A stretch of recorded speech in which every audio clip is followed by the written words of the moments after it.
मेरा नाम दीपाली कुमारी है। युवाओं से संबंधित आज मैं सर से इस विषय पर चर्चा करूँगी। तो सर, युवाओं में हाल के समय में भटकाव ज़्यादा देखने को मिलता है, तो इसके बारे में आपका क्या विचार है? देखिए, भटकाव का मतलब होता क्या है पहले जानना है। जी। भटकाव का मतलब होता है खोया हुआ या फिर भ्रमित महसूस करना। अब सवाल उठता है कि भ्रम क्या है ना?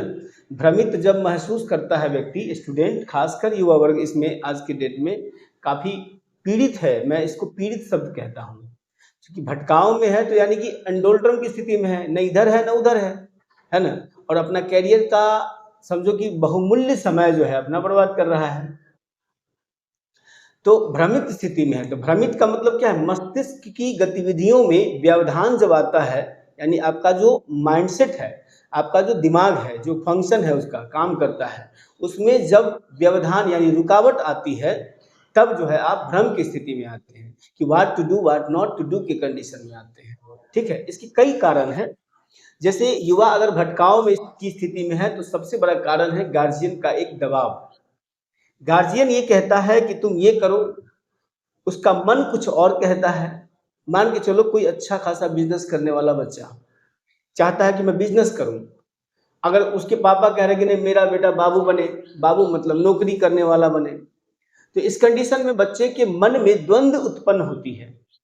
ठीक है, द्वंद्व मतलब डायलिमा की स्थिति कि what to do what not to do. तो ये डायलिमा की स्थिति जो है उसको भटकाव की ओर ले जाता है और समय बर्बाद करता है। दूसरा जो कारण है वो कारण है आज के युवाओं में बहुत बड़ा चुनौती का विषय है। चुनौती क्या है? शराब या अवैध प्रकार की जो दवा है, ड्रग्स है, उसका इस्तेमाल करना। आजकल का युवा अपने रोमांटिज्म के लिए, अपने आप को मस्ती के मूड में रखने के लिए, है ना, विभिन्न प्रकार के मेडिसिन का इस्तेमाल करते हैं। वो मेडिसिन क्या करता है? उसके नर्व सिस्टम जो होता है, दिमाग का फंक्शन जो है वो काम करने में उसको बाधा पहुंचाता है। इसके कारण युवा वर्ग जो है अपना रास्ता सही से तय नहीं कर पाता है कि उसे क्या करना चाहिए, है ना? और इसके कारण वो भटकाव की स्थिति में आता है। तीसरा है हिडन हंगर की स्थिति। हिडन हंगर का मतलब देखो, हम लोग खाना खाते हैं ना, उसको क्या बोलते हैं? हंगर, यानी कि भूख लगा है। लेकिन हमारे शरीर में कार्बोहाइड्रेट के अलावा माइक्रो न्यूट्रिएंट्स की जरूरत होती है ना? उसमें जिंक होता है, सल्फेट होता है इत्यादि, फॉस्फेट, पोटास, फास्फोरस इत्यादि की जरूरत होती है हमारे बॉडी में। जब उस चीज की कमी होती है तो ऐसी स्थिति में हम उसको हिडन हंगर कहते हैं। मतलब हमारे शरीर में कार्बोहाइड्रेट के रूप में चावल और गेहूं इत्यादि तो जा रहा है, प्रोटीन के रूप में कमोबेश दाल हम ले रहे हैं, लेकिन और भी सही चीजें जो है जिंक इत्यादि की जो माइक्रो न्यूट्रिएंट्स है, सूक्ष्म पोषक तत्व है, उसकी जब कमी होती है तो हमारे शरीर के विभिन्न पार्ट को प्रभावित करता है। और जब शरीर का विभिन्न हिस्सा प्रभावित होगा तो माइंड को भी प्रभावित करेगा, स्वाभाविक बात है। तो उस कारण से बच्चे का यानी कि उस युवा का जो माइंड है वो उतना डेवलप नहीं हो पाता है ना? और इस कारण से वो भटकाव की स्थिति में होता है। वो मतलब क्या बोलते हैं ना, अवचेतन की स्थिति में मतलब भ्रम पैदा हो जाता है उसके मन में कि हम क्या करें, कभी कुछ कहेगा कभी कुछ कहेगा। मतलब मानसिक रूप से इतना कमजोर हो जाएगा कि 10 आदमी से जाएगा मिलने, एक ही काम के लिए 10 आदमी से मुलाकात करेगा, लेकिन परिणाम क्या होगा कि वो फिर भी कंफ्यूजन में रहेगा और क्लियरिटी उसके पास नहीं आएगी। जो चौथा कारण है टकराव का या भटकाव का, संसाधन और अवसरों की कमी अर्थात बेरोजगारी की स्थिति। किसी भी देश में संसाधनों की अपनी लिमिटेशन होती है, न केवल देश में बल्कि परिवार में भी और समाज में भी। तो जब संसाधन की कमी होती है ना, अवसरों की कमी होती है, तो युवा वर्ग के अंदर भटकाव होना स्वाभाविक बात है। बेरोजगारी होती है, मान के चलो कोई आईटी सेक्टर का बंदा, इंफॉर्मेशन टेक्नोलॉजी का बंदा, अगर वो तैयारी कर रहा है अपना, है ना, अच्छा खासा परफॉर्मेंस किया, अपने कॉलेज में अच्छा डिग्री प्राप्त किया, और इसके बाद वो मार्केट में गया, तो मार्केट में जाने के बाद क्या हुआ कि उसको जिस चीज की वो पढ़ाई कर रहा है, किया है आईटी सेक्टर में, उसको वो फील्ड नहीं मिल रहा है। और मिल क्या रहा है?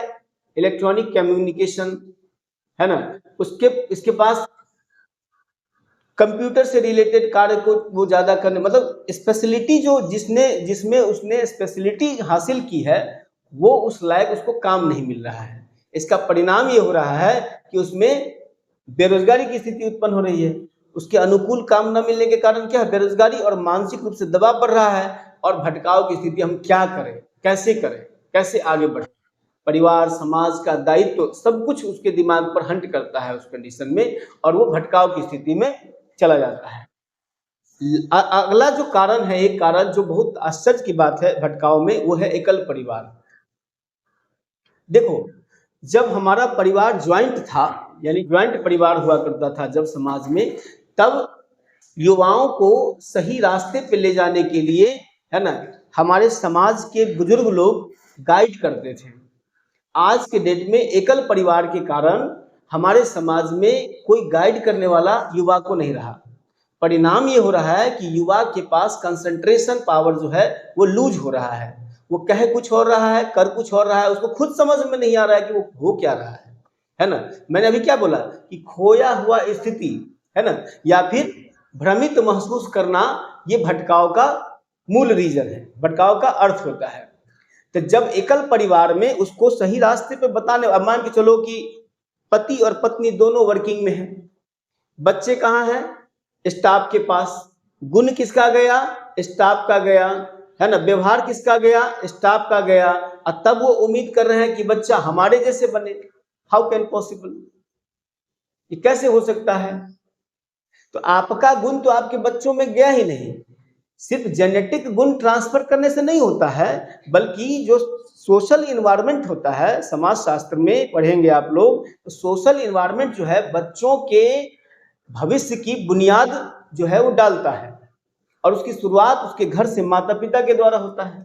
और माता पिता जो है आज के डेट में व्यस्त है, टाइम नहीं है, एकल परिवार है, दादा दादी के साथ परिवार रहना नहीं चाहता है।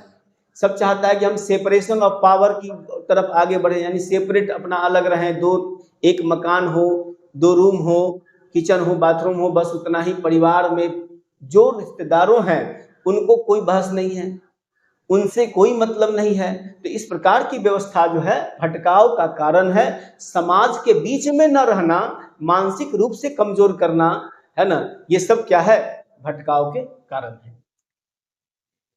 सर, युवाओं और उनके पेरेंट्स में टकराव देखने को मिल रहा है, ऐसा क्यों और क्या कमी रह गई है जिसके कारण ये देखने को मिल रहा है? देखिए, युवा और पेरेंट में जो भटकाव, मतलब टकराव हो रहा है, यानी कि मान के चलो बाप बेटा में टकराव हो जा रहा है ना, उसका सबसे बड़ा रीजन है जनरेशन गैपिंग। अब पिता जो है वो अपने उम्र के हिसाब से सोच रहा है, वो कितनों मॉडर्न करना चाहता है, तो कहीं ना कहीं लक्षण जो है अपना पुराना वाला जो है उनका, है ना, जिस परिवेश में वो, उस मान के चलिए 18 वर्ष का उम्र का कोई बच्चा, है ना, अपने पेरेंट को कुछ बोलता है, तो पेरेंट आधुनिकता को अपना रहा है, ऐसा नहीं कि नहीं अपना रहा है, समय के साथ चलने का प्रयास भी कर रहा है, ऐसा नहीं कि नहीं कर रहा है, लेकिन फिर भी जिस परिवेश में वो 18 वर्ष की उम्र में जिया है और आज के 18 वर्ष का उसका बेटा, उस दोनों के परिवेश और थिंकिंग में अंतर है। तो आज के डेट में डिजिटल मोड पे जो सोसाइटी जा चुकी है, उसका परिणाम ये हो जा रहा है कि दोनों के विचारों में जो अंतर है, दोनों के लक्ष्य में अंतर है, दोनों के थिंकिंग कैपेसिटी में अंतर है, दोनों के रिस्क लेने की क्षमता में अंतर है। ये सारी चीजें जो है अभिभावक और उनके, मतलब जो पेरेंट है और उनके बच्चे, इस दोनों में जो है टकराव का कारण बन रहा है। दूसरी बात, बच्चों को एथिकल मोरल वैल्यूज जो है वो बचपन से दी जाती है। आज के पेरेंट का ये बहुत बड़ा अभाव है, वो अपने बच्चों के पास टाइम एक्सपेंड नहीं करना चाहते हैं। सबसे बड़ा चुनौती यही बना हुआ है।